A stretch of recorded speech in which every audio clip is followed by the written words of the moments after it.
The Great Hall of the Galactic Council was the most impressive building in the known universe. It floated in the empty space between three star systems, a massive station made of white metal and crystal that caught the light of distant suns. Inside, the hall could hold 10,000 beings from 100 different worlds. Today, it held only the 12 high arbiters of the council and their assistants, and one human woman who stood alone in the center of the floor. Ambassador Elena Vasquez was 53 years old. She had gray hair that she kept short and deep lines around her eyes from years of smiling and years of worry. She wore the simple blue uniform of the Human Diplomatic Corps, without medals or decorations. She had learned long ago that the alien species of the Council did not respect human symbols of achievement. They barely respected humans at all. She stood on the speaking platform, a circle of light in the middle of the dark floor.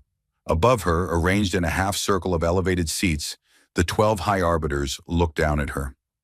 Each one represented a species that had ruled the galaxy for thousands of years before humans had even discovered fire. High Arbiter Kethron of the Velthari sat in the center seat. He was tall and thin, with skin like polished silver and eyes that glowed with soft blue light. The Velthari were the oldest species in the council, and they had never let anyone forget it. Kethron had been High Arbiter for 200 years. He had seen human ambassadors come and go. He had denied every single one of their requests. Today would be no different. He was certain of that. Elena looked up at the 12 faces watching her. Some showed open contempt, others showed boredom, a few showed something like pity. None showed respect. She had been doing this for 20 years. 20 years of standing in the same spot, making the same arguments, receiving the same answers. 20 years of being told that humanity was not ready, that humans were too young, too aggressive, too unpredictable, that they needed another century of observation, another century of probation. 300 years. That was how long humans had been part of the galactic community. 300 years since the first Velthari ship had appeared in Earth's sky and informed humanity that they were not alone in the universe. 300 years of being treated like children at a table of adults. Elena took a deep breath and began her prepared speech. "Honored arbiters," she said, her voice calm and clear. "I come before you today to present, once again, humanity's petition for full membership in the Galactic Council. As you know, humans have been classified as a probationary species since first contact. We have fulfilled every requirement placed upon us. We have maintained peace within our territories. We have contributed to the galactic economy. We have shared our technologies freely, as required by the Probationary Species Act." She paused, looking at each arbiter in turn. "We have done everything asked of us, and more.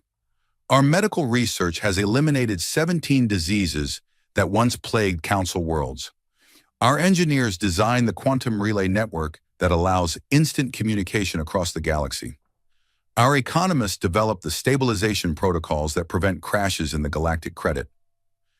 Our agricultural scientists created the soil enhancement microbes that feed 12 billion beings on 100 worlds." High Arbiter Kethron made a small gesture with his long silver fingers. It was the Velthari equivalent of a yawn. Elena continued, her voice steady. "We do not ask for special treatment. We ask only for what the Charter of the Council promises to all species: equal representation, equal rights, and equal respect. We ask to be judged by our actions, not by our age. We ask for a seat at this table that we have helped to build." She stopped speaking and waited. The silence stretched on for a long moment. Then High Arbiter Kethron leaned forward in his seat, his glowing blue eyes fixed on Elena with an expression she had seen many times before. It was the look an adult might give a child who had asked a foolish question. "Ambassador Vasquez," he said. His voice was soft and musical, the way all Velthari voices were, but there was no warmth in it. "We have heard this petition before. We have heard it every year for the past 50 years. The answer has not changed." He gestured at the hall around them. "Look at this place. It was built by the Velthari 12,000 years ago. 12,000 years, Ambassador. When we built this hall, your species was living in caves and hunting animals with sharpened sticks. The Morvathi were sailing wooden ships across their oceans. The Kethvor were just learning to grow crops." He smiled, showing teeth that were small and perfectly white. "We do not doubt that humanity has potential. You are clever creatures. You learn quickly. You adapt. These are admirable qualities. But 300 years is nothing. It is a single breath in the life of a civilization. You are still learning. You are still growing. You are still in every way that matters, children. Elena felt the familiar weight of frustration settling in her chest, but she kept her face calm. She had learned to do that very well. With respect, High Arbiter, she said, the Council Charter does not require a minimum age for full membership. It requires only that a species demonstrate peaceful governance, economic stability, and cultural development. Humanity has demonstrated all of these things. The Charter is a guideline, Cathron said, waving his hand dismissively. It is not a contract. The Council decides who is ready for membership, and the Council has decided that humanity is not ready. May I ask what else we must do to prove ourselves? Cathron's smile widened. You must learn patience, Ambassador. That is what you must do. You must learn that the galaxy does not revolve around human desires. You must learn your place. He leaned back in his seat, his silver fingers steepled in front of his chest. Humans are guests in this galaxy. Guests do not demand seats at the table. They wait until they are invited, and they are grateful for whatever they receive. The other arbiters nodded in agreement. Some of them were not even paying attention anymore. The Morvathi arbiter was checking messages on a small device. The Kethvor arbiter had closed his eyes, possibly sleeping. Elena stood very still. She had heard words like these before. She had heard them for 20 years. Each time she had argued. She had presented evidence. She had appealed to logic and fairness and the principles of the Charter. It had never made any difference. She thought about the message she had received that morning before leaving for the council chamber. It was from the president of the Human Confederacy. It contained only one instruction. If they refuse again, come home. We will take a different path. Elena had known this day would come. She had hoped it would not. She had spent her entire career believing that she could change minds through words, that she could prove humanity's worth through patience and persistence. She had been wrong. She looked up at Kethron, at his smug silver face and his glowing eyes that had watched 1,000 species rise and fall. She thought about all the time she had stood in this spot, asking for something that should have been given freely. All the time she had been told to wait, to be patient, to remember her place. Very well, she said. Her voice was different now, quieter, calmer. The frustration was gone from her chest, replaced by something that felt almost like relief. Kethran blinked. He had expected more arguments, more pleas. The human ambassadors always argued. I beg your pardon, he said. I said very well, Elena repeated. We understand our place now. She smiled then. It was a genuine smile, one that reached her eyes. The arbiters did not know what to make of it. I will convey the council's decision to my government, Elena said. I thank you for your time and your honesty. It has been most instructive. She bowed a deep and formal bow, the kind reserved for final meetings. May your species prosper, she said. It was the traditional farewell of the council, the one spoken at the end of diplomatic relationships. Then she turned and walked out of the great hall. She did not look back. The news spread quickly through the human colonies. Ambassador Vasquez had ended the annual petition. She had not argued. She had not protested. She had simply accepted the council's decision and walked away. Many people were angry. They wanted to know why she had not fought harder, why she had given up so easily, why she had bowed to those arrogant aliens who had been treating humanity like dirt for 3 centuries. But those who understood what was happening were not angry. They were busy. Within 1 week of Elena's return from the council, the Human Confederacy issued a quiet announcement. It was not broadcast on the main news channels. It was not discussed in public forums. It was simply posted on official government sites, where only those who were looking for it would find it. The announcement said that humanity would begin a process of voluntary disengagement from the galactic community. All human citizens working in non-human territories would be offered free transport back to human space. All human businesses operating under council licenses would begin a gradual shutdown of operations. All human technologies licensed to other species would be allowed to complete their current contract periods, but no new contracts would be signed. The council noticed the announcement, but they did not take it seriously. Species threatened to leave the galactic community all the time. It was a common negotiating tactic. They would make a show of packing up, wait for the council to offer some small concession, and then gratefully accept it. But the months passed, and no demands came from human space. No requests for meetings, no new petitions. Just silence and the steady movement of ships heading toward the galactic rim. The human colony on Varath Prime, a major trading hub, closed its doors and loaded its 50,000 residents onto transport ships. The human-run hospital on Morvathi Secundus transferred its patients to local facilities and shut down. The human engineering teams that maintained the fusion reactors on a dozen space stations collected their tools and went home. Some council species were annoyed. Finding replacements for human workers was difficult. Humans were willing to work in places that other species considered unpleasant or dangerous. They were good at solving problems. They did not complain about long hours or difficult conditions, but annoyance was not concern. The galaxy had existed for billions of years before humans arrived. It would exist for billions of years after they were gone.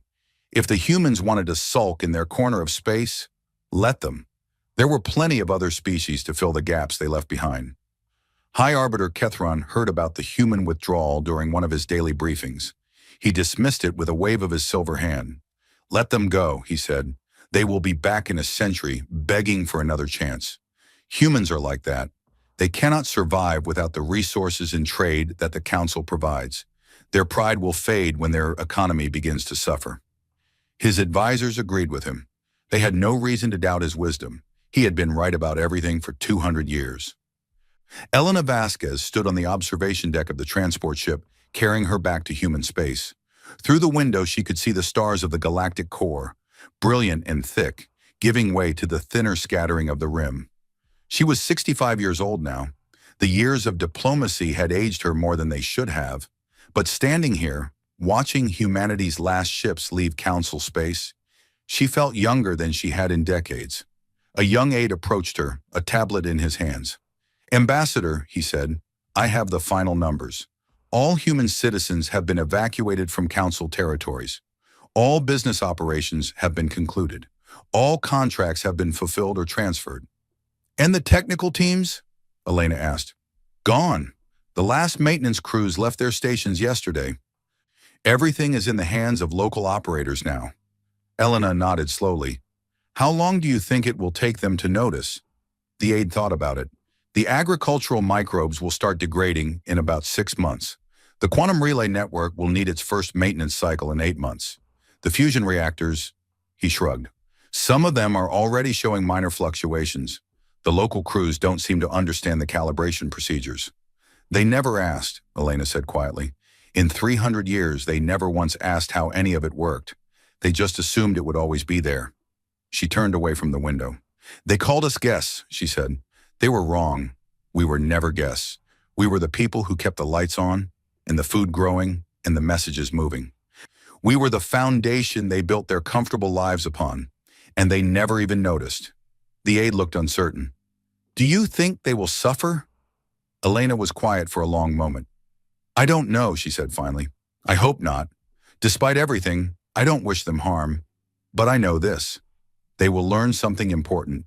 They will learn what it means to lose something you never knew you had." She walked toward the door of the observation deck, then paused. "How long until we reach the new settlement zone?" 2 weeks, Ambassador. The advanced teams have already established basic infrastructure. The new capital is being built as we speak." Elena smiled. "Then we have work to do. A whole new chapter of human history, and this time, we write it ourselves." She walked out of the observation deck without looking back.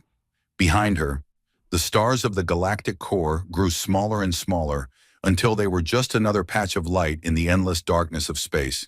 The humans were gone, and the galaxy was about to discover what that really meant. 6 months had passed since the last human ship crossed into the uncharted territories of the galactic rim. 6 months of quiet in the great halls of the Council. 6 months of smug satisfaction among the elder species who believed they had finally put humanity in its proper place. High Arbiter Kethron had stopped thinking about humans entirely. He had more important matters to attend to. The annual Festival of Stars was approaching, and the Velthari were hosting this year. It would be a celebration of 12,000 years of galactic civilization, a reminder to all species of who had built this community and who still ruled it. But in the agricultural worlds of the HFY hegemony, something was going wrong. Governor Thexara stood in the middle of what had once been the most productive grain field on the planet. Now it was a field of brown stalks and withered leaves. The crops that should have been golden and ready for harvest were dead. Not just dying, dead, and no one could explain why. She knelt down and pulled one of the stalks from the ground. The roots came up easily, and she could see that they were soft and black, rotting even as she held them. "How many fields?" she asked the agricultural minister standing beside her. He was a nervous Keithfor, his forearms constantly moving, his large eyes blinking rapidly. "All of them, Governor. Every field on the planet that was treated with the yield enhancement microbes. The untreated fields are fine, but they only represent about 15% of our agricultural capacity." 15%, Thexara repeated. She threw the dead stalk onto the ground. "We cannot feed our population with 15%. "No, Governor." She turned to look at him. "Where did the microbes come from?" The minister consulted his data pad with trembling hands. "They were developed by a human biotechnology company, Vasquez Agricultural Solutions.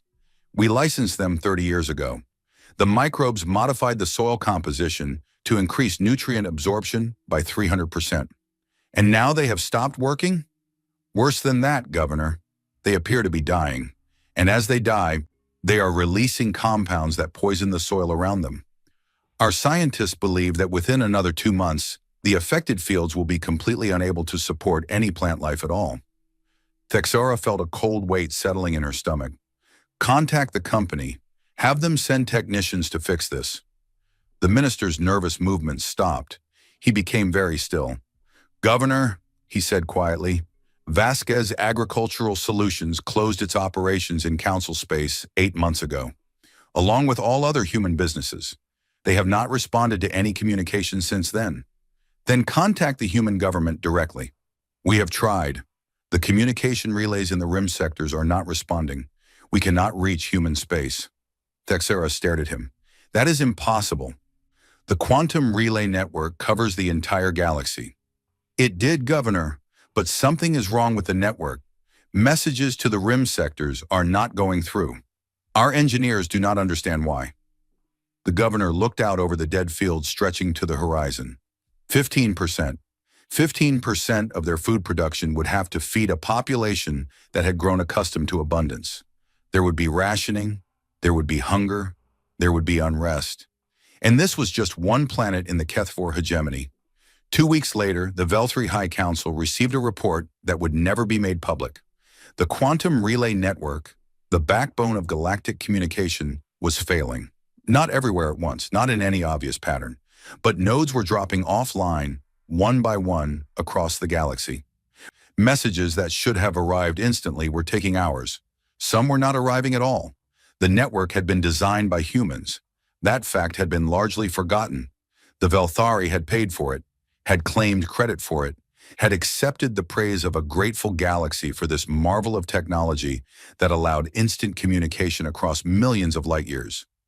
But the actual engineering, the actual construction, the actual maintenance, all of that had been done by human technicians working under Velthari supervision. Now those technicians were gone, and the engineers who remained did not understand how the network actually worked. "It should not be this complicated," said Chief Engineer Velthus, staring at the schematics displayed on the wall of his office. "It is just a communication system, quantum entanglement, relay amplification, standard protocols. We have been using these principles for thousands of years." His assistant, a young Velthari named Kiravel, pointed at a section of the diagram that was highlighted in red. "But this section, sir, none of our records explain what it does. The humans called it the coherence stabilization matrix. Our best physicists have been studying it for 2 weeks, and they cannot determine its function." "Then take it out," Velthus said impatiently. "If we do not understand it, it cannot be essential." "We tried that, sir. on a test relay. The moment we removed the matrix, the relay stopped functioning entirely. It did not just lose efficiency, it simply stopped working. Velthas turned to look at his assistant. That is not possible. You cannot have a system where a component is both incomprehensible and essential. Kiravel said nothing. She had learned that arguing with Chief Engineer Velthas was not productive. Find me someone who understands the system, Velthas said finally. There must be records, documentation, training materials, something. Sir, I have searched every database in the Velthari archives. The only documentation I could find said, for technical specifications, contact Human Engineering Corps, Relay Division. That division no longer exists. The chief engineer sat down heavily in his chair. For the first time in his long career, he did not know what to do. How bad will it get? He asked quietly. Kiravel consulted her datapad. At the current rate of degradation, we estimate that 40% of the network will be offline within 1 year. Within 3 years, we will be back to light-speed communication only. Messages between distant systems will take years or decades to arrive. The galaxy will fragment, Velthas said. Trade, diplomacy, everything depends on instant communication. Without it, he did not finish the sentence. He did not need to. The Morvathi Trade Consortium was the wealthiest organization in the galaxy. They had been moving goods between star systems for 8,000 years. Their shipping fleets were legendary, their trade routes were the arteries of galactic commerce, and their profits were beyond calculation. Consortium Chairman Morthel was reviewing the quarterly reports in his private office when his chief financial officer burst through the door without knocking. That alone told Morthel that something was very wrong. No one burst into the chairman's office. No one. What is the meaning of this? Morthel demanded. The CFO, a normally composed Morvathi named Velthas, was breathing hard. His normally gray skin had taken on a pale, almost white color. Chairman, we have a crisis. The insurance markets are collapsing. Morthel frowned. Insurance markets? What do insurance markets have to do with us? Everything, Chairman. Our entire shipping fleet is insured through the Galactic Transport Insurance Network. Without insurance, our ships cannot legally enter most ports. Without insurance, our cargo is not protected against loss. Without insurance, our clients will not ship with us. Then we will find new insurers. That is the problem, Chairman. There are no new insurers. The Galactic Transport Insurance Network was the only organization that provided full coverage for interstellar shipping, and 60% of that network was underwritten by human financial institutions. Morthel felt the blood drain from his own face. The humans. Yes, Chairman. When they withdrew from council space, they also withdrew from all financial agreements. The insurance network has been operating on reserve funds for 6 months, but those reserves are now exhausted. As of this morning, the network has suspended all new policies and canceled all existing policies that come up for renewal. How many of our ships are affected? The CFO looked at his datapad, though he clearly already knew the answer. All of them, Chairman. Every single ship in our fleet. Morthel stood up and walked to the window of his office. From here, he could see the orbital shipyards where hundreds of Morvathi vessels were docked, loading and unloading cargo, preparing for journeys across the galaxy. What happens if they fly without insurance? He asked. Some ports will refuse them entry, others will impound them. Clients will refuse to ship with us because their goods will not be protected. And if anything goes wrong, if there is an accident or a pirate attack, we will bear the full cost ourselves. One major disaster could bankrupt the entire consortium. Morthel was silent for a long time. Contact the human financial institutions, he said finally. Offer them whatever they want to reinstate the agreements. I have tried, Chairman. We all have. The humans are not responding to any communications. Their financial centers in the rim sectors have gone dark. It is as if they have simply disappeared. The chairman turned away from the window. Then we will create our own insurance network. We have the resources. We have the expertise. The CFO shook his head. It would take decades to build the infrastructure, Chairman. We would need actuarial data, risk assessments, reserve funds, regulatory frameworks. The humans spent a century building the Galactic Transport Insurance Network. We cannot replace it overnight. Then what do you suggest? I do not have a suggestion, Chairman. I only have a warning. If we cannot solve this problem quickly, the entire galactic shipping industry will collapse. And when shipping stops, everything stops. Morthal sat back down in his chair. He suddenly felt very old. Why did no one see this coming? He asked. Why did no one realize how dependent we had become on human systems? The CFO had no answer. No one did. 3 months later, the first food riots broke out on Kethfor Prime. The grain shortages had become severe. Rationing had been implemented, but it was not enough. The population had grown accustomed to abundance, and they did not understand why that abundance had suddenly disappeared. They did not care about soil microbes or maintenance cycles or the departure of human technicians. They only knew that they were hungry and that their government had failed them. The riots started in the capital city and spread quickly to other population centers. The Kethfor military was deployed to restore order, but their soldiers were hungry too. Some of them joined the rioters, others simply walked away from their posts. Governor Thexara was evacuated to an orbital station as the violence spread. From orbit, she could see the fires burning in a dozen cities. She could see the chaos that was consuming her world. How did this happen? She asked no one in particular. We are one of the oldest civilizations in the galaxy. We have survived wars and plagues and natural disasters. How can we be brought down by microbes in the soil? Her aide, who had been with her since the beginning of the crisis, answered quietly. We did not survive those things alone, Governor. We had help. We had the resources of the galactic community. We had trade and cooperation and shared knowledge. We still have those things. The aide shook his head. Do we? The communication network is failing. The shipping routes are closing. Every species is turning inward, trying to solve their own problems. The galactic community is falling apart. Thexara stared at the burning planet below. Because the humans left. Because we never realized how much we needed them. We treated them like servants, like children, like guests. We never saw them as partners. We never asked them to teach us what they knew. We just used their work and took it for granted. And now we are paying the price.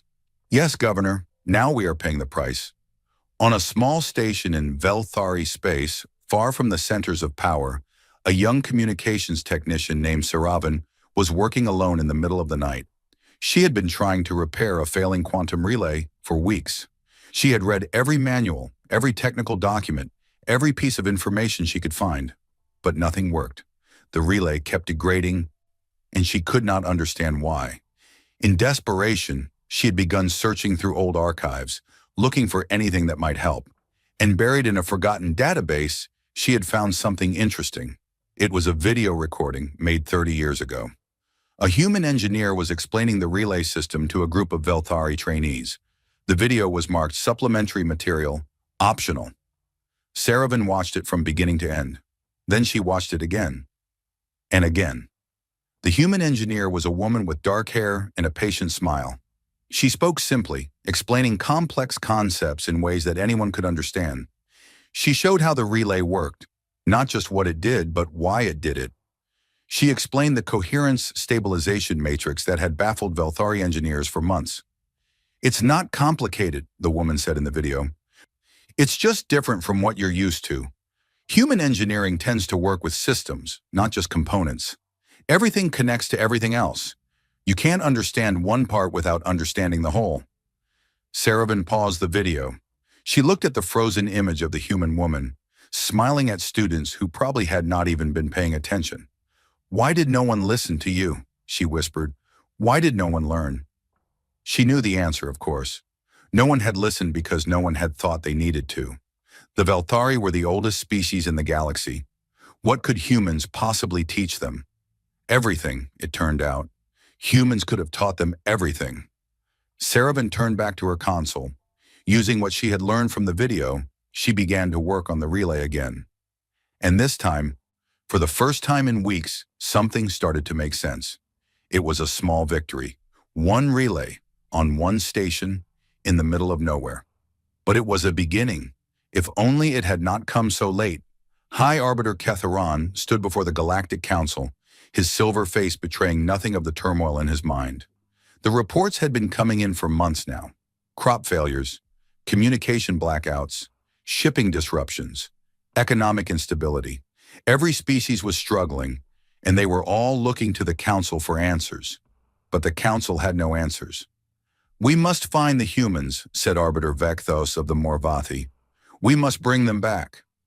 "And how do you propose we do that?" Kethron asked coldly. "We cannot even contact them. Our ships cannot find their new settlements. They have retreated to parts of the galaxy that we never bothered to explore. Then we must explore them. With what ships? The shipping industry is paralyzed. Our own fleets are barely maintaining essential supply routes." Arbiter Thexivol of the Keith Force slammed her hand on her desk. "This is madness. 300 years we kept them at arm's length, and now we cannot survive without them? How is this possible?" "It is possible," Kethron said quietly, "because we were not paying attention. We were so certain of our superiority that we did not notice what was happening beneath our feet.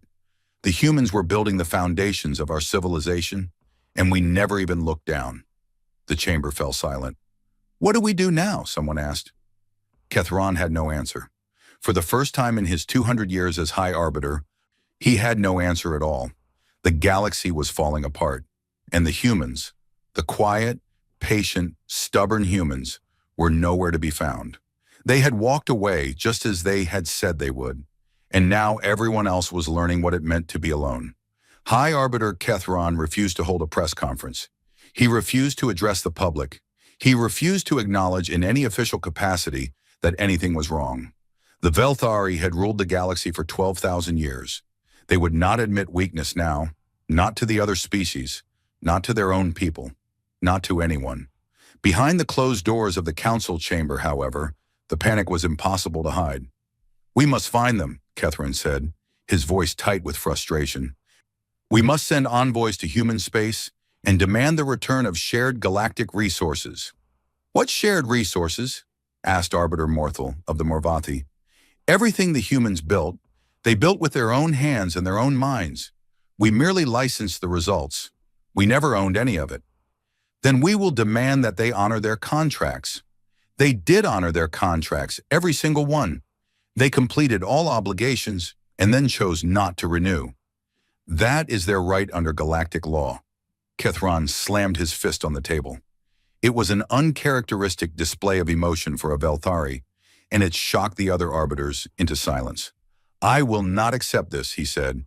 "I will not accept that a species barely out of their infancy can bring the greatest civilizations in the galaxy to their knees. I will not accept that we have been defeated by people we considered our inferiors." "No one has defeated us," said Arbiter Sarakhan of the Telmari. "The humans did not attack us. They did not sabotage our systems. They simply stopped helping us. The failure is our own. We became dependent on people we did not respect, and now we are paying the price for our arrogance." Kethron turned his glowing blue eyes on her. "You sound like you admire them." "I am beginning to," Sarakhan admitted. "They spent 3 centuries being treated as second-class citizens. They were taxed at triple rates. Their patents were taken from them. Their requests for equality were denied again and again. And through all of that, they kept working. They kept building. They kept making things better for everyone, even the people who looked down on them. And now they have abandoned us. No, now they have simply stopped doing our work for us. That is not the same thing." The chamber fell silent again. Outside, the stars burned cold and indifferent, as they always had. The Velthari diplomatic vessel arrived at the edge of human-controlled space 3 weeks later. It was the finest ship in the Velthari fleet, a massive cruiser designed to impress and intimidate. Its hull gleamed with silver light, and its engines left trails of blue fire across the darkness. Ambassador Velkrath stood on the bridge, watching the empty space ahead. According to all available records, there should have been a human colony here, a world called New Haven, with a population of 10 million, but sensors showed nothing. No ships, no stations, no settlements. Nothing but rocks and radiation. "They moved," said the ship's captain, stating the obvious. "They packed up everything and moved somewhere we do not have charts for." "Then we will find them," Velkrath said. "Extend the sensor range. Look for any sign of human activity." The captain hesitated. "Ambassador, the uncharted regions are vast. We could search for years and never find anything. And our fuel reserves are limited. The shipping crisis has made it difficult to obtain supplies. I do not care about difficulties. The Council has given me a mission, and I will complete it. They searched for 2 months. They followed faint energy signatures and distant radiation traces. They jumped from system to system, looking for any sign of the species that had seemingly vanished from the galaxy. They found nothing. Finally, their fuel nearly exhausted, they stumbled upon a small automated station orbiting a dead moon. It was clearly human-built, with the clean lines and efficient design that characterized human engineering. At last, Velkrath breathed. Approach the station, prepare a boarding party. But when they tried to dock, a holographic message appeared on their screens. A human woman, middle-aged and calm, speaking in perfect Velthari. This is an automated border station of the Human Confederacy. Unauthorized vessels are not permitted to proceed beyond this point. If you wish to communicate with human authorities, please leave a message. Your message will be reviewed and, if appropriate, a response will be sent. Thank you for your understanding. The message ended. The station went dark. Velkrath ordered his communications officer to send a message. He identified himself as an official representative of the Galactic Council. He demanded, in the strongest possible terms, an immediate audience with human leadership. He warned of consequences if his demands were not met. There was no response. He sent another message, and another. He waited for days, his ship floating in the emptiness, while his crew grew restless and his fuel reserves dropped lower and lower. Nothing. The humans had simply stopped talking. Back in Council space, the crisis was deepening. The quantum relay network had degraded to the point where real-time communication was only possible within individual star systems. Messages between systems took days or weeks, traveling the old-fashioned way on ships equipped with faster-than-light drives. The galaxy, which had felt small and connected for centuries, was becoming vast and lonely again. The Morvathi Trade Consortium had collapsed. Without insurance, without reliable communication, without the infrastructure that had made interstellar commerce possible, the great shipping fleets sat idle in their ports. Some captains tried to continue operating independently, but without the support systems they had always relied upon, most of them failed. Ships broke down with no one to repair them. Cargoes were lost to pirates who no longer feared prosecution. Crews mutinied when their pay stopped coming. The Keth-4 hegemony was in the midst of a full-scale famine. The soil microbe crisis had spread from agricultural worlds to terraformed colonies that depended on imported food. Billions of beings were going hungry. The government had fallen twice in the past year, and the current administration was held together only by military force. And then the plagues began. It started on a medical research station in Telmari space. The station had been conducting studies on a new viral strain, using containment protocols developed by human biohazard specialists. When the human specialists left, the local staff had continued the research, confident that they understood the procedures. They did not. The virus escaped containment. Within days, it had spread to the station's entire population. Within weeks, it had reached 3 nearby colonies. Within months, it was burning through the Telmari Confederation like fire through dry grass. The virus was not normally fatal to Telmari, but the treatment protocols, like so many other things, had been developed by human medical researchers. Without access to those researchers, without the ability to communicate quickly with medical experts across the galaxy, the Telmari were fighting blind. They lost. 200 million Telmari died in the first year of the plague. Another 100 million died in the second year, as the virus mutated into new forms that the failing medical infrastructure could not track. By the third year, the Telmari Confederation had effectively ceased to exist. The survivors retreated to isolated colonies, cutting off all contact with the outside world in a desperate attempt to stop the spread. The Galactic Council held an emergency session. For the first time in its history, one of the seats in the Great Hall was empty. The Velthari tried force. It was Kethron's idea. He had grown tired of sending diplomats who were ignored and messages that were never answered. The humans had humiliated the Council, and they needed to be taught a lesson. Even if that lesson had to be delivered at the point of a weapon. A battle fleet was assembled. 50 warships, the finest the Velthari possessed, with enough firepower to destroy a dozen worlds. They were sent to the border region where the automated station had been found, with orders to proceed into human space and secure vital resources. No one asked what those vital resources were or how they would be secured. No one wanted to think too hard about what they were actually doing. The fleet jumped into the border system and found nothing. The automated station was gone, moved or destroyed, or simply switched off. The space ahead was empty. Fleet Admiral HFY ordered his ships to proceed. They jumped again, deeper into uncharted territory, and again, and again. They found abandoned colonies, cities that had been carefully dismantled, stripped of anything useful, and left to rust. Orbital stations with empty docks and silent corridors. Agricultural worlds where the crops had been harvested and the fields left fallow. The humans had not just retreated, they had erased themselves.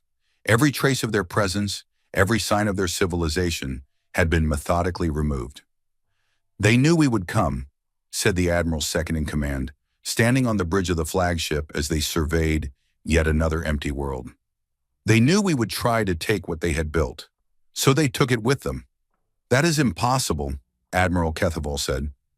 "You cannot move an entire civilization. You cannot pack up billions of people and disappear into the void." "And yet they have done it. There is nothing here, Admiral. Nothing for us to take, nothing for us to threaten, nothing for us to attack." The Admiral stared at the empty planet below. He had been prepared for battle. He had been prepared for negotiation. He had even been prepared for surrender. He had not been prepared for this. There was no enemy to fight. There was no one to talk to. There was just silence, vast and absolute, stretching out in every direction. "Take us home," he said finally. "There is nothing for us here." The fleet returned to Council space empty-handed. HFY was furious, but there was nothing he could do. You cannot wage war against people who refuse to exist. The crisis continued to deepen. Power grids failed on stations built with human fusion cores. Water purification systems broke down on worlds that had relied on human environmental engineering. Manufacturing facilities ground to a halt when the automated systems that human programmers had designed stopped receiving maintenance updates. One by one, the pillars that held up galactic civilization began to crack. The Morvathi worlds descended into chaos as the economic collapse spread beyond the shipping industry. Banks failed. Currencies became worthless. The elaborate system of trade and finance that had made the Morvathi wealthy became a trap that destroyed them. The HFY civil war began when the military government tried to seize food supplies from provinces that were still producing. The provinces fought back. Other provinces joined in. Within months, the hegemony had fractured into a dozen warring states, each fighting for survival. The Velthari, for all their age and wisdom, fared little better. Their civilization had become brittle over the centuries, dependent on systems and technologies they no longer understood. When those systems began to fail, they had no way to adapt. Younger Velthari, who had never known anything but comfort and plenty, did not know how to survive in a galaxy that no longer provided everything they needed. High Arbiter HFY watched his world crumbling around him. He had ruled for 200 years, guiding the galaxy through challenges that had seemed insurmountable at the time. But this challenge was different. This challenge was not an enemy that could be defeated or a problem that could be solved. This challenge was the absence of people he had never valued, doing work he had never noticed, building things he had never appreciated. He had called humans guests. He had told them they did not deserve a seat at the table. He had believed with absolute certainty that the galaxy would be better off without them. He had been wrong. The realization came to him slowly, over months of watching everything he had built fall apart. It came in the form of reports from failing colonies and dying worlds. It came in the faces of his advisors, who no longer had advice to give. It came in the silence of the quantum relay network, which had once connected 100 billion beings across 1 million worlds. He had been wrong about the humans, wrong about their value, wrong about their place in the galaxy, wrong about everything. But the knowledge came too late. The damage was done, and the humans were gone, vanished into the unexplored regions of space, beyond the reach of apologies or pleas or threats. HFY stood alone in the great hall of the council, looking up at the empty seats where his fellow arbiters had once sat. Some had died. Some had fled. Some had simply stopped coming, too overwhelmed by the crises in their own territories to spare time for galactic governance. "We did this to ourselves," he said to the empty room. "We pushed them away. We treated them like dirt, and now we are learning what dirt feels like." His voice echoed in the vast space, unanswered. Outside, the stars continued to burn, as they always had. But the galaxy that had seemed so eternal, so unchanging, was falling apart, and there was no one left to fix it. The humans had walked away quietly, and the consequences of that quiet departure were louder than any war. The assassination of High Arbiter Kethran was not a surprise to anyone who had been paying attention. What was surprising was how long it had taken. He was killed in his private chambers by 3 of his own advisors. They used a traditional Velthari ceremonial blade, the kind that was supposed to be used only for ritual purposes. It was a symbol, they said later, a way of showing that the old order was being cut away. The advisors made no attempt to escape. They waited calmly for the security forces to arrive, and then surrendered without resistance. When asked why they had done it, they gave the same answer. Kethran had destroyed the galaxy with his arrogance, and he had to pay the price. The news spread slowly, hampered by the failing communication network, but it spread, and when it reached the other species, the reaction was not outrage or horror.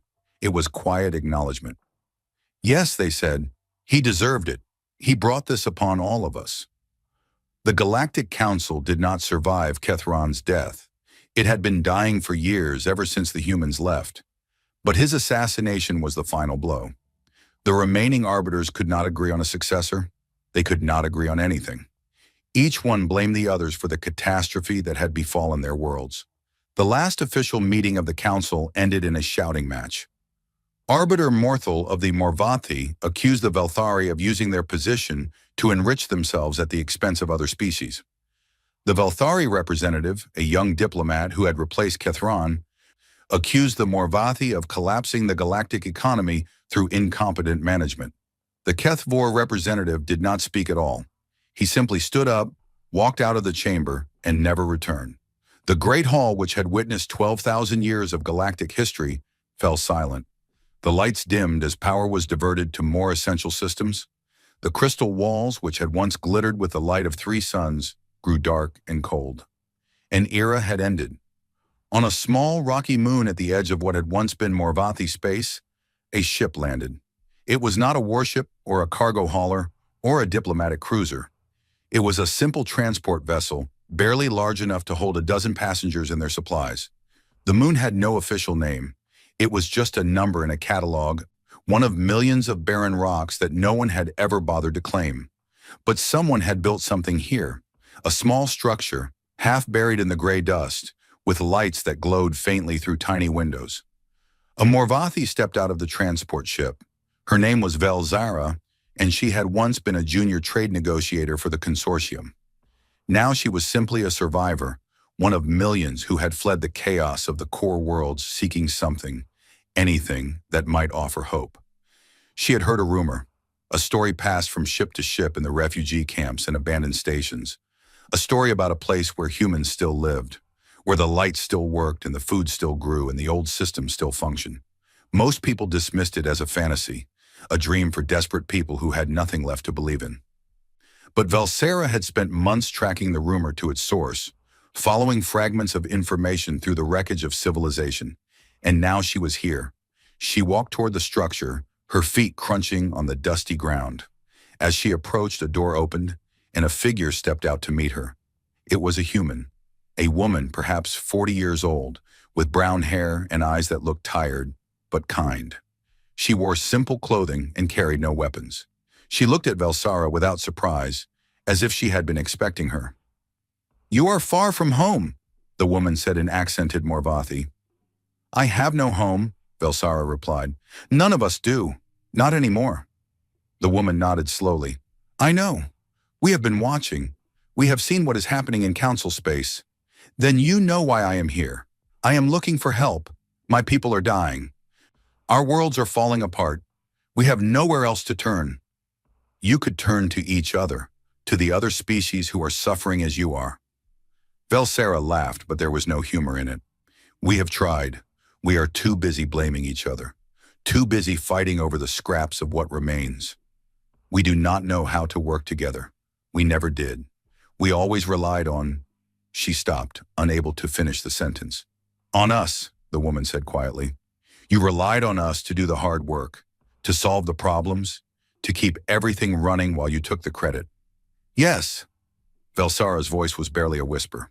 Yes, we did, and we were wrong. We were stupid and arrogant and wrong. She dropped to her knees in the dust. It was not a calculated gesture. It was simply that her legs would no longer hold her up. Please, she said, I am not asking for my government or my people's pride. I am asking for the children who are starving because we cannot grow food. I am asking for the sick who are dying because we cannot make medicine. I am asking for everyone who did not choose this, who did not vote for the arbiters or make the decisions that brought us here. The human woman was silent for a long moment. Then she reached down and took Velsara's hand, helping her to her feet. Come inside, she said. There is someone you need to talk to. The interior of the structure was larger than it appeared from outside. It extended deep into the rock of the moon, a complex of tunnels and chambers that hummed with quiet activity. Velsara saw humans working at consoles, tending to equipment, moving with the calm efficiency she remembered from before the Exodus. The woman led her through the corridors to a central chamber. It was a simple room with a table and chairs and screens on the walls showing data that Velsara could not interpret. At the table sat another human, older than the first, with gray hair and deep lines on her face. Velsara recognized her immediately. Ambassador Vasquez, she breathed. Elena Vasquez, former ambassador to the Galactic Council, now president of the Human Confederacy, looked up from the documents she had been reading. Her eyes met Velsara's, and for a moment, neither of them spoke. Please sit down, Elena said finally. You have come a long way. Velsara sat. Her hands were trembling. I remember you, Elena said. You were at the council chamber once, many years ago, a young trade delegate, learning the business. You were one of the few who actually looked at me when I spoke. Most of them did not bother. I remember too, Velsara said. I remember thinking that you seemed tired, that you had given the same speech many times before. I had. For 20 years I stood in that chamber and asked for the same things. Equal treatment, fair consideration, a chance to prove our worth. And for 20 years I was told to wait, to be patient, to remember my place. And now you are here, Velsara said, safe and hidden while the rest of the galaxy burns. Yes. Elena did not flinch from the accusation. We are here. We are safe. We are not burning. Is that justice? Is that what you wanted? Elena was quiet for a long time. When she spoke again, her voice was soft. I never wanted this. None of us did. We wanted to be part of the galactic community. We wanted to contribute, to help, to make things better for everyone. We were proud of the work we did, the technologies we created, the systems we built. We thought that if we worked hard enough, if we proved ourselves valuable enough, we would eventually be accepted. She stood up and walked to one of the screens on the wall. It showed a map of the galaxy with areas marked in different colors. But we learned something important. We learned that some people will never accept you, no matter what you do. They will always see you as inferior. They will always find reasons to keep you down. And if you stay and try to change their minds, you will spend your whole life being diminished. She turned back to Velsara. So we left. We did not fight. We did not argue. We simply took our work and our knowledge and our dreams. And we went somewhere where we could build something new, something that was ours. And you let us suffer. We let you experience the consequences of your choices. That is not the same thing. Elena's eyes were hard now. For 300 years, we asked for fairness. For 300 years, we were refused. When we left, we owed the council nothing. We had fulfilled every obligation. We had honored every contract. We walked away clean, with nothing but what we had earned. But you knew what would happen. You knew we could not survive without you. Yes, we knew. And we hoped, desperately hoped, that the crisis would make you reconsider, that you would reach out to each other, that you would learn to solve your own problems instead of depending on species you despise to solve them for you. We did not learn. No, you did not. Velsara felt tears on her face. She did not know when she had started crying. So what happens now, she asked. Do you watch us die? Do you wait until we are all gone and then emerge to inherit the empty galaxy? Elena walked back to the table and sat down across from Velsara. She reached out and took the Morvathi woman's hand in her own. No, she said. That is not who we are. We are not cruel. We do not want revenge. We never did. Then what do you want? We want what we have always wanted, to be partners, to work together as equals, to build something that benefits everyone, not just the species who were born first or accumulated the most power. She squeezed Velsara's hand. We will help those who ask, but not as masters and servants, not as superiors and inferiors. If you come to us as equals, admitting your mistakes and committed to doing better, we will welcome you. We will share what we have. We will help you rebuild. And if we do not, then we will continue to live our own lives in our own corner of the galaxy, and we will be sad for what might have been. But we will not force ourselves on people who do not want us. We learned that lesson long ago. Velsara looked down at their joined hands. Human and Morvathi, two species that had barely spoken to each other for centuries. The council called you guests, she said. Yes, they were wrong. Yes, they were. I am sorry. The words came out broken, barely coherent. I am sorry for what we did, for what we failed to do, for all of it. Elena smiled. It was a small smile, tired and sad, but genuine. I know, she said, and that is a beginning.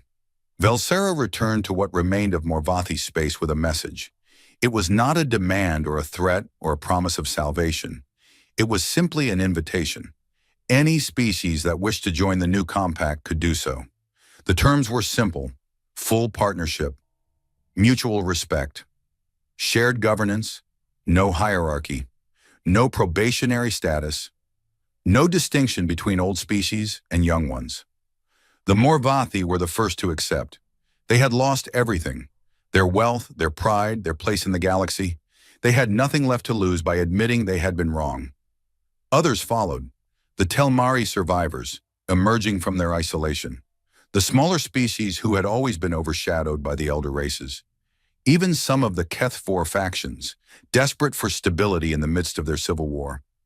One by one, they came to the rim. They found the human settlements, now vast and thriving, built with the same quiet efficiency that had characterized human work for centuries. They found people who were willing to teach instead of dictate, to share instead of exploit, to build together instead of ruling from above. It was not easy. There were old resentments to overcome, old patterns of behavior to unlearn, old prejudices to confront. But slowly, painfully, a new community began to form. And in the ruins of the Galactic Council, the Velthari watched and waited.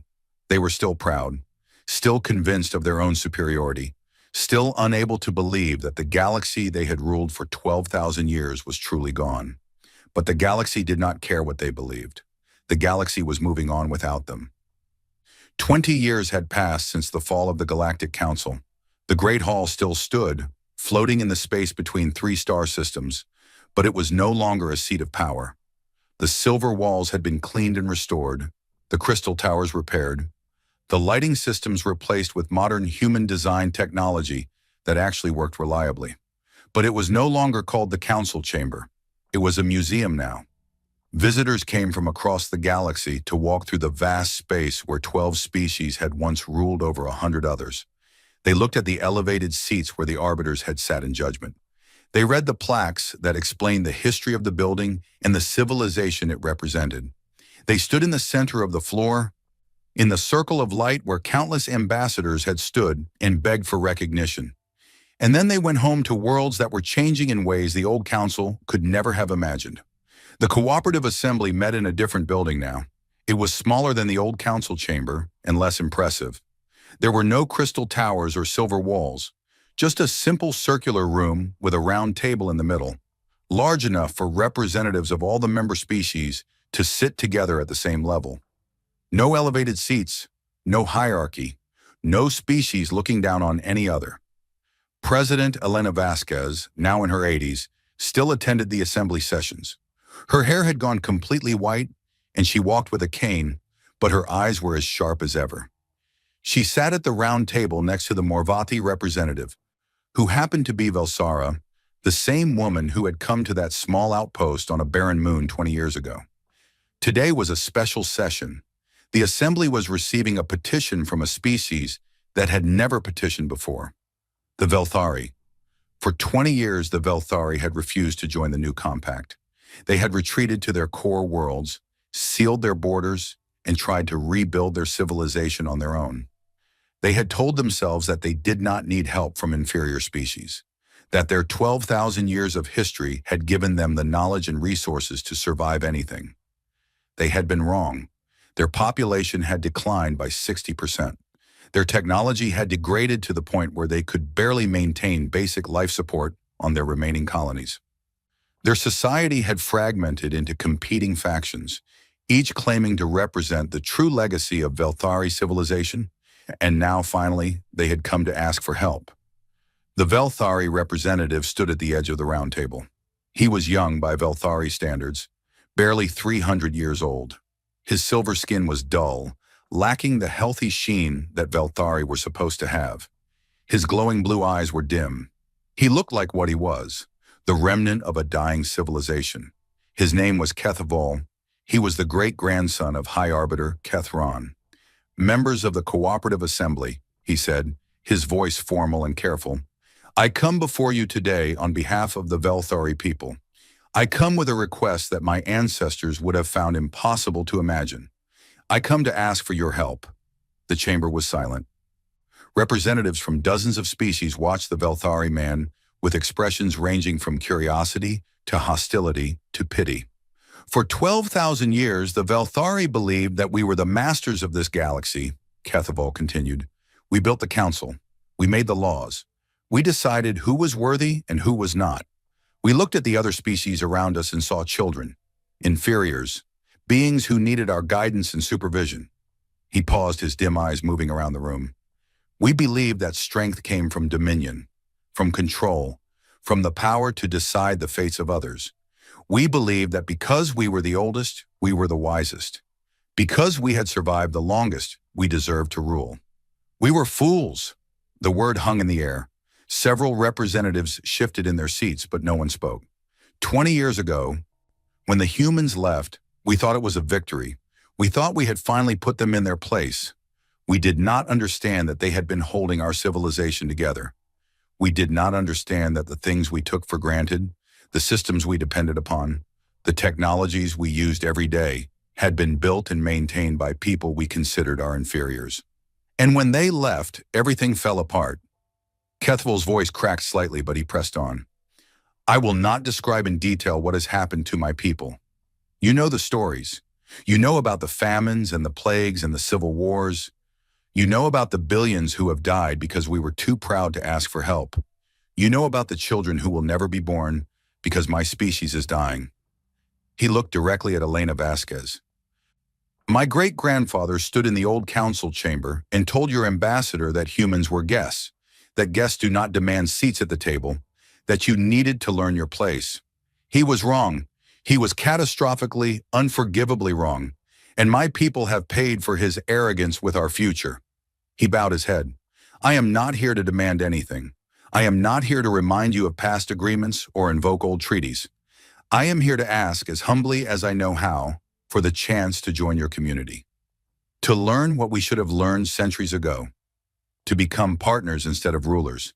He raised his head again. "I do not expect forgiveness. I do not expect kindness. I expect only what we deserve, which is nothing at all. But I am asking anyway because my people are dying, and I do not know what else to do." The chamber remained silent for a long moment after he finished speaking. Then Elena Vasquez stood up. It took her a moment, leaning on her cane, but she rose to her full height and looked at the young Velthari across the table. 20 years ago, she said, "I told a Morvati woman that we would help those who came to us as equals, admitting their mistakes, committed to doing better." She walked slowly around the table, her cane tapping against the floor with each step. You have admitted your mistakes, more honestly and completely than I ever expected to hear from a Velthari. That took courage. That took humility. Those are qualities that your ancestors did not possess. She stopped in front of Kethvil. But admission is not enough. Anyone can say they are sorry when they are desperate.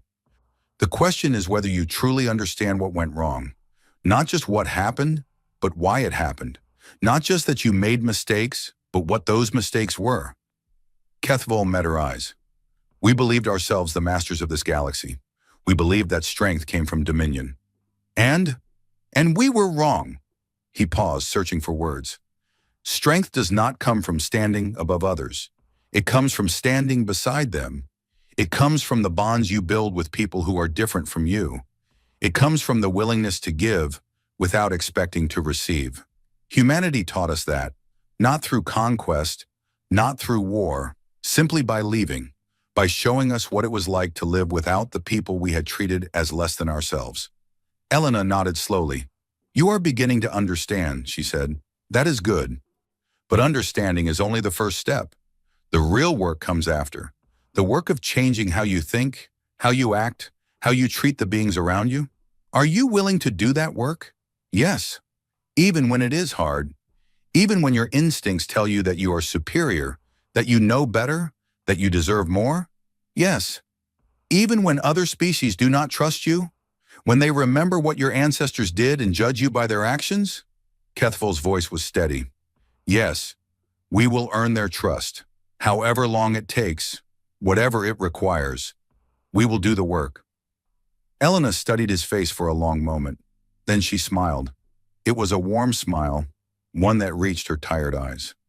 The measure of a species is not how it treats those beneath it, she said. It is whether it believes anyone is beneath it at all. She turned to face the rest of the assembly. I move that the Velthari petition for membership in the Cooperative Assembly be accepted. They have admitted their mistakes. They have committed to change. They are asking to join us not as rulers, but as partners. That is all any of us can ask of each other. The vote was not unanimous. Some representatives still held grudges. Some species had suffered too much to forgive easily. But the majority voted in favor, and the motion passed. Kethvil of the Velthari took his place at the round table. For the first time in 20 years, all 12 of the former council species were represented in the same room. But they were not sitting in elevated seats looking down at the others. They were sitting at a round table, equal to everyone else. Elena Vasquez returned to her own seat, her joints aching from the walk, but her heart lighter than it had been in years. Welcome to the assembly, she said. Let us build something better together. After the session ended, Elena walked slowly through the corridors of the assembly building. She passed windows that looked out on the stars, now more accessible than ever thanks to the technologies that humans and their partners had developed over the past 2 decades. The galaxy was healing. The quantum relay network had been rebuilt, better and more reliable than before. The shipping routes had been restored. The famines and plagues had been brought under control. Species that had been dying were now growing again. It was not perfect. There were still conflicts, still disagreements, still old wounds that had not fully healed. But it was better. It was moving in the right direction. Velsera found her in a quiet corner of the building, looking out at the distant stars. You did a good thing today, the Morvathi woman said. I did what needed to be done. Some of the other representatives were not happy. They wanted the Velthari to suffer more, to be punished for what they did. Elena sighed. I understand the impulse. I felt it too for many years. The anger, the desire for revenge, the satisfaction of watching those who hurt you finally experience the consequences of their actions. But revenge does not build anything. It only destroys, and we have had enough destruction. She turned to face Velsera. Do you know what I learned in all my years as a diplomat? I learned that the most powerful thing you can do is not to hurt your enemies. It is to make them realize, truly realize, that they were wrong, not because you forced them to admit it, not because you punished them until they submitted, but because they saw the truth for themselves. That is what happened today. Kethvil understood, really understood, what his ancestors had done wrong. Not because we made him suffer, because he saw the results of their arrogance and recognized it for what it was. Velsara nodded slowly. And you think that understanding will last? You think the Velthari will truly change? I do not know. People are complicated. Species are even more complicated. But I know that change is possible. I have seen it happen. I have seen enemies become friends. I have seen pride give way to humility. I have seen civilizations that seemed destined to fail find new paths forward. She smiled. And I know this. If we had refused them today, if we had turned them away out of anger and resentment, we would have become exactly what they once were. We would have become the masters looking down at the inferiors, and that would have destroyed everything we have built. Velsara was quiet for a moment. Then she said, "You never fired a shot." "What?" "In all of this, in everything that happened, humanity never fired a shot. You never attacked anyone. You never destroyed anything. You simply walked away and let the galaxy discover what it had lost.